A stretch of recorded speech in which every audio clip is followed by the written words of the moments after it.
Infelizmente, o resultado que também poderia nos classificar não aconteceu na outra partida.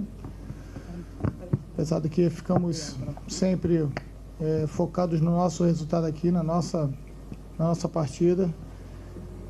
Mas realmente é um dia difícil para todos nós, comissão técnica, direção, atletas, torcida. Mas temos que levantar a cabeça e sábado já pensar no nosso próximo adversário, parabenizar aqueles que classificaram, tirar os ensinamentos dessa partida, dessa fase, desse grupo. Sabíamos que seria desde o início muito difícil para qualquer uma das 4 equipes e levantar a cabeça porque as derrotas têm que ser encaradas como uma oportunidade de a gente sempre aprender alguma coisa. Zé, aqui. Nesse século são 6 participações do Flamengo em Libertadores, 3 eliminações na fase de grupos e outras 3 com alguns vexames. Defensor do Uruguai, América do México do Maracanã e derrota para a Universidade de Chile, eliminação posterior. Isso já é um problema do clube, não é só desse time. 3 derrotas fora de casa, isso para você significa o quê? O que falta a esse time, fora a parte técnica especificamente? Bom, números. Respeito aos números, mas o que a gente pode responder pelo que aconteceu nessa temporada. Felizmente, mesmo sabendo que poderíamos, principalmente nas 2 primeiras partidas fora de casa, termos pontuado, que daria para a gente já ter uma classificação antecipada, não aconteceu. Por virtude do adversário, ora por incompetência nossa, mas o fato é que eu não tenho que falar do nosso grupo, não tenho que reclamar deles. Estiveram sempre muito dispostos e predispostos a colocar em prática tudo aquilo que a gente pediu, que a gente treinava. Hoje, até o primeiro tempo, foi agradável em relação à nossa postura, mas infelizmente no segundo tempo a gente sucumbiu um pouco à pressão do São Lourenço e nos momentos cruciais acabamos sofrendo os gols que decretou a eliminação para a gente. Sobre os resultados anteriores, eu tenho muito a declarar, não. Zé, boa noite aqui na frente. Boa noite. Os 2 gols do São Lourenço saíram ali em jogadas em cima do Matheus Sávio. É até cruel personificar essa eliminação em cima de um jogador ou outro, mas aí eu pergunto para você especificamente, olhando para o segundo tempo da partida, você se arrepende de alguma coisa? Você acha que poderia ter feito diferente alguma coisa dentro daquele segundo tempo, pelo resultado que estava lá e pelo Flamengo acabando um pouco acuado na segunda etapa? Olha, na verdade, depois do resultado é muito fácil, então é muito comum que a gente fique buscando culpados. É natural do esporte, do futebol, é assim mesmo. O que eu posso dizer é que a gente não vai querer um caça às bruxas dentro do nosso plantel, pelo menos enquanto eu aqui estiver. Nunca foi essa a nossa tônica pós-jogos e não vai ser dessa forma também. Logicamente que muitas das vezes as substituições elas funcionam naquilo que a gente pensa, naquilo que a gente treina, outras vezes as coisas não saem como planejado. A nossa ideia era melhorar a nossa posse de bola, porque a gente percebeu que tinha perdido a posse de bola no segundo tempo. A entrada do Rômulo e depois do Matheus foi exatamente para isso. Mas infelizmente não aconteceu, né? Já no final da partida, com a subida do Angeleri pelo lado direito do campo, fazendo praticamente um segundo atacante de referência, a entrada do Juan foi para a gente tentar evitar que aquela sobrecarga ali no segundo pau, que foi até originário do primeiro gol ali, acontecesse novamente. Mas o gol acabou saindo pelo chão, numa jogada aqui muito rápida, né? Em que o São Lourenço acabou se aproveitando de um bate-rebate e fez o gol da vitória. Como eu falei, o sentimento é de muita frustração, todos nós muito tristes, mas passado essas 24 horas, aí a gente vai ter que estar preparado, porque sábado já tem jogo e a gente precisa performar no Campeonato Brasileiro, escalar novamente essa montanha para buscar novamente, ano que vem, estar novamente na Copa Libertadores. Realizamos las últimas 2 preguntas. Boa noite, Zé. E sobre a presença do Trauco na lateral esquerda, ele estava recebendo muitas bolas nas costas dele. Eu vi que você se irritou em alguns momentos, deu uns recados assim enquanto ele recebia essas bolas nas costas. Você chegou a pensar numa entrada do René para, de repente, melhorar defensivamente o Flamengo por esse lado? Não que tenha sido determinante, até porque os gols não saíram por ali. Mas você pensou nessa mudança em algum momento? Bem, no final da partida, a dúvida era exatamente da gente poder alongar a última linha, já que eles tinham entrado com o Angeleri ali, como eu já falei. Então a gente queria alongar a última linha para evitar que as inversões pegassem um espaço muito grande 1 contra 1. E a gente resolveu colocar o Juan entre os dois zagueiros, espalhar um pouquinho mais o Trauco para que ele pudesse estar mais próximo do Cerruti, e o Vaz ali na caída do Angeleri por dentro. Felizmente, uma jogada que não teve nada a ver com essa dinâmica aí, acabou saindo o gol da vitória deles. Zé, você fala já de sábado, teve uma imagem que marcou a gente. A gente segue com a entrevista coletiva do técnico Zé Ricardo, depois da eliminação do Flamengo, derrota para o San Lorenzo lá em Buenos Aires. Não estava acreditando. Como é que vai ser esse trabalho com tão pouco tempo até sábado para recuperar psicologicamente o grupo, para não ficar a sensação de que o ano acabou, para pensar que tem um brasileiro pela frente, que é uma competição muito mais longa, muito mais complicada? Olha, a frustração, ela é natural. Uma equipe tão comprometida com o que a gente estava trabalhando no dia a dia. É uma equipe que realmente é muito íntegra em todos os aspectos. Um grupo formidável de se trabalhar. E, logicamente, que eu sinto por mim, mas principalmente sinto por eles, porque a gente tinha convicção que poderia sair daqui com um resultado bem positivo, inclusive com o primeiro lugar do grupo, que era interessante para a gente, era a nossa busca.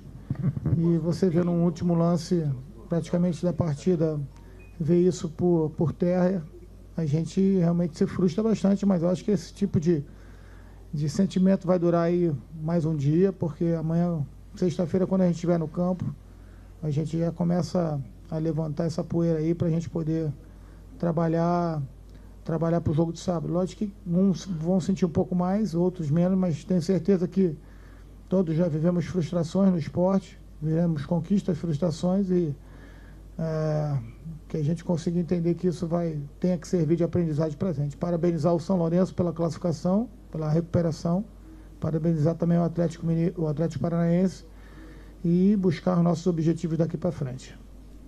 Muchísimas gracias. Buenas noches. Graças. Ficado Flamengo eliminado. A gente vai conversar já mais com o Rodrigo Bueno sobre o assunto. Vamos falar agora com nossos companheiros que fizeram a transmissão, que acompanharam de perto esse jogo entre San Lorenzo e Flamengo. Silva Júnior e Eugênio Leal. Boa noite, companheiros. Boa noite, Ilan. Boa noite, amigos desse Central Fox. A gente vai tentar explicar aqui, né, Eugênio, o que aconteceu. Mais uma vez, o Flamengo, terceira vez seguida, fica na fase de grupos da Libertadores, e hoje de uma maneira absolutamente maluca. Os gols iam acontecendo em Santiago, a Católica empatava, o Atlético passava à frente, a pressão aumentava, e até o gol de empate do San Lorenzo com o Angeleri aos 30 do segundo tempo, o jogo era absolutamente tranquilo para o Flamengo. Eugênio Leal, o que aconteceu que o Flamengo outra vez cai em uma fase de grupos? Caiu mais uma vez na armadilha da Libertadores. Achou que estava tudo muito tranquilo, fez o gol no primeiro tempo, conseguiu controlar a pressão do São Lourenço nos primeiros 45 minutos, voltou para a segunda etapa e o jogo não apresentava qualquer risco para o Flamengo até os 30 minutos do segundo tempo, quando o Diego Aguirre olhou para o banco de reservas e trouxe de lá o menino Barrios, um baixinho de 1,68 m, 18 anos. Rápido, né? Que tinha sido o amuleto do São Lourenço na vitória sobre a Católica. Ele fez o gol que manteve o São Lourenço vivo na competição. E aí participou dessa jogada aí, ele que vai roubar essa bola do Matheus Sávio, cruzar para o Angeleri fazer o gol de cabeça, o gol de empate, aos 30 do segundo tempo. Foram duas mexidas do Aguirre. O Angeleri, zagueiro, passou a jogar como lateral direito. O Paulo Dias passou para a zaga, o lateral direito, inverteu a posição com ele. Exatamente por isso, né, para poder entrar como um jogador mais forte no cabeceio. A defesa do Flamengo cochilou, o Trauco não marcou e ele cabeceou. Antes do gol da virada, o Alex Muralha já havia feito essa defesa milagrosa, 1 minuto antes do gol da vitória. Acontece que o resultado da outra partida era favorável ao Flamengo. Aí o gol já aos 46,5 do segundo tempo do Beluschi. No momento que saiu o gol de empate do São Lourenço, exatamente, simultaneamente, saiu o gol do Atlético Paranaense, que perdia até então para a Universidade Católica. E no jogo paralelo, um gol para lá, outro gol para cá, um gol para lá, outro gol para cá. O Flamengo pressionado, recuou demais. As substituições do Zé Ricardo não surtiram efeito. Ele colocou o Rômulo para dar mais marcação no meio de campo, tentar segurar um pouco mais a bola. Depois tirou o Everton, colocou o Juan. E aí atraiu demais o São Lourenço, que foi para cima, no abafa, foi tentando, até que conseguiu o gol. É Libertadores, você não pode contar com a classificação antes do apito final. E o São Lourenço acreditou nisso. Aliás, não é a primeira vez que ele faz dessa forma. Teve culpa o Matheus Sávio e qual é o tamanho da culpa, do percentual de culpa do Zé Ricardo nessa eliminação, na sua visão, Eugênio? Nesse gol eu vejo mais culpa do Trauco, que não acompanhou o jogador que estava nas costas dele, do que do Matheus Sávio. Ele perdeu uma disputa de bola, estava brigando ali, se esforçou. O menino foi muito rápido. Tem o mérito do Barrios também, do menino do São Lourenço. Que a gente já havia cantado, é um amuleto, já havia sido muito importante, porque a vitória do São Lourenço contra a Católica na Argentina, no Novo Gasômetro, havia sido também de forma dramática. O jogo estava 1-1 no finalzinho. O gol do menino, né? Eu não vejo. Não dá pra colocar o Matheus Sávio como responsável. Tá dividindo uma bola ali, a bola bate de um lado, bate do outro. Acontece. O gol do São Lourenço da virada em função da pressão que o São Lourenço fez em cima do Flamengo. Jogou todo mundo dentro da área, uma bola que bate, rebate, sobrou no pé do Beluschi que ele fez o gol. É a circunstância do jogo. Não dá pra colocar a culpa no menino Matheus Sávio que entrou. O Zé Ricardo tem parcela de culpa, sim, porque ele não conseguiu fazer o Flamengo repetir, embora não tivesse até então vencido ou pontuado fora de casa na Libertadores, ele teve melhores atuações contra o Atlético Paranaense e também contra a Universidade Católica. Hoje não. Hoje foi um time que entrou para jogar no contra-ataque, encaixou um único contra-ataque no jogo inteiro, que foi o contra-ataque que originou o escanteio, na cobrança do escanteio, o gol do Rodinei no rebote. Será que não veio aquela coisa na cabeça do técnico Zé Ricardo? Eu joguei para frente contra a Católica em Santiago, perdi de 1-0. Eu joguei para frente em Curitiba contra o Atlético Paranaense, perdi o jogo 2-1. Eu vou jogar um pouco mais precavido. O jogo vale classificação, vou fechar meu time contra o São Lourenço. Não teria passado isso pela cabeça do Zé Ricardo, mudar um pouco a postura e o time ficar mais fechadinho? Com certeza, passou para explorar o contra-ataque. Só que não funcionou. Berrio não fez uma boa partida, Gabriel não fez uma boa partida, Everton também não se entendeu tão bem assim. Berrio muito mal também, né? Então, esses jogadores eram fundamentais para que o plano do Flamengo desse certo. Não deu, ele mudou. No que ele mudou, a gente falava, inclusive, né, durante o jogo, o Silva Júnior, que o ideal, na minha opinião, era a entrada do Ederson no meio de campo, para que ele pudesse segurar melhor essa bola na faixa de meio para ataque do Flamengo, distribuir os passes para os jogadores que estavam tentando formar o contra-ataque. Só que não, ele opta pelo Rômulo. Imaginei, o Rômulo vai dar, de repente, uma liberdade para o William Arão subir mais. Não aconteceu isso. O Flamengo recuou ainda mais. E aí, depois, a última substituição, tirando o Everton, para colocar o Juan. Ele estava explicando ali, não, porque o Angeleri foi para a área, era para segurar o Angeleri. Não era essa a situação. O Flamengo deveria tentar ele segurar a bola longe do seu campo de defesa. E em momento nenhum o Flamengo conseguiu isso. A atuação foi ruim, foi uma atuação que mostrou um time despreparado para jogos decisivos fora de casa. É Libertadores. Precisa buscar pontos longe do Maracanã. E ter equilíbrio também emocional para encontrar e lidar com uma situação como essa. Um time forte, com uma torcida que empurrou o tempo inteiro. A gente sabia que seria uma pedreira e faltou ao Flamengo força psicológica para impor o seu estilo de jogo também fora de casa. E até esse momento, até esse gol do Angeleri na briga do Barrios, recuperando a bola para cima do Matheus Sávio, o São Lourenço estava um time aparentemente morto, entregue. Por isso que eu digo que é traiçoeira a Libertadores. Parecia até aí que o jogo estava controlado. O Atlético Paranaense perdia lá, o Flamengo ganhava cá, 1-0 para cada lado.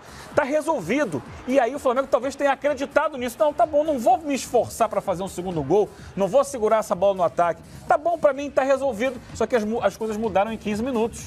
Em 15 minutos, tudo aconteceu negativamente em relação ao Flamengo e ele acabou perdendo a vaga. É assim, futebol tem que acreditar até o fim, tem que lutar até o fim, não pode achar que já está classificado nunca. É isso aí, Eugênio Leal, José Ilan, Rodrigo Bueno, amigos do Central Fox. É difícil, mas acho que deu para explicar um pouquinho do que foi essa eliminação do Flamengo. Pela terceira vez consecutiva, o Flamengo fica na fase de grupos da maior competição de clubes das Américas, meus amigos. Valeu, Silva Júnior, Eugênio Leal, que acompanharam de perto e traduziram o que foi essa